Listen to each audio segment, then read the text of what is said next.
దిగండి సార్ అని అంటే నేను దిగాను. దిగాక ఆ కొత్తగా పెయింట్ వేసి మెరుస్తున్న రూమ్ చూపించి, ఇదే సార్ నేను అన్న రూమ్ అని అన్నాడు. ఇదేంటి, ఇలాంటి ఏరియాలో తప్ప ఇంకెక్కడ దొరకలేదా నీకు రూమ్? మళ్ళీ ఇలాంటి రేకులతో కట్టిన రూమ్ తీసుకొచ్చావు అని అన్నాను.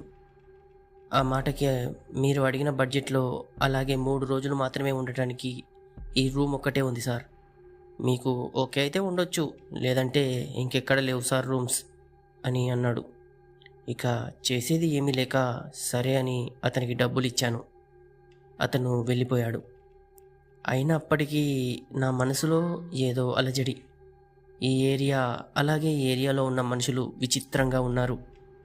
నన్ను కూడా విచిత్రంగా చూస్తున్నారు. అప్పటికే సమయం సాయంత్రం 6:30 దాటింది. ఇక నేను రూమ్లోకి వెళ్ళి ఫ్రెష్ అప్ అవుదామని అనుకున్నాను.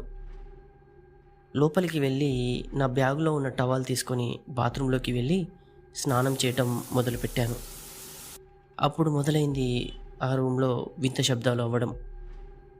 ఏదో ఒక రేకు పైన గోళ్లతో బలంగా గీకుతున్నట్టుగా, ఇంకోసారి ఏమో ఎవరో నడుస్తున్నట్లుగా అడుగుల శబ్దాలు.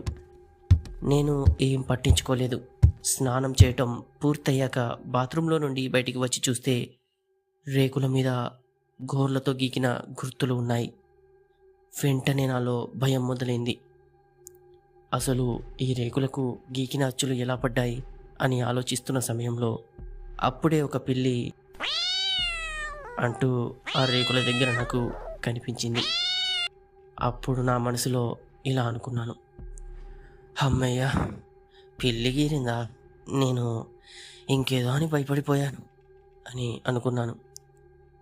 ఇక ఆన్లైన్లో స్విగ్గీలో ఒక బిర్యానీ ఆర్డర్ పెట్టాను. వచ్చింది. తిని అమ్మకు వాళ్ళకు కాల్ చేస్తూ మాట్లాడుతూ ఉన్నాను. అప్పుడే పైన తడేల్ మని ఏదో పడ్డట్టుగా పెద్ద శబ్దం వచ్చింది. తలుపు తీసి బయటకు వచ్చి చూస్తే అంతా చీకటి. అక్కడ చుట్టుపక్కల ఉన్న మనుషులు ఎవ్వరూ లైట్స్ కూడా వేయలేదు.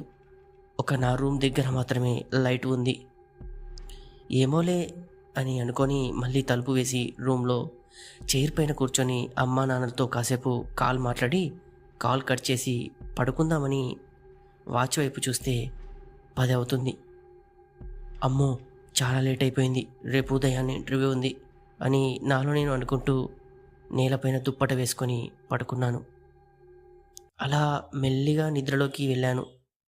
కాసేపటికి కరెంటు పోయింది.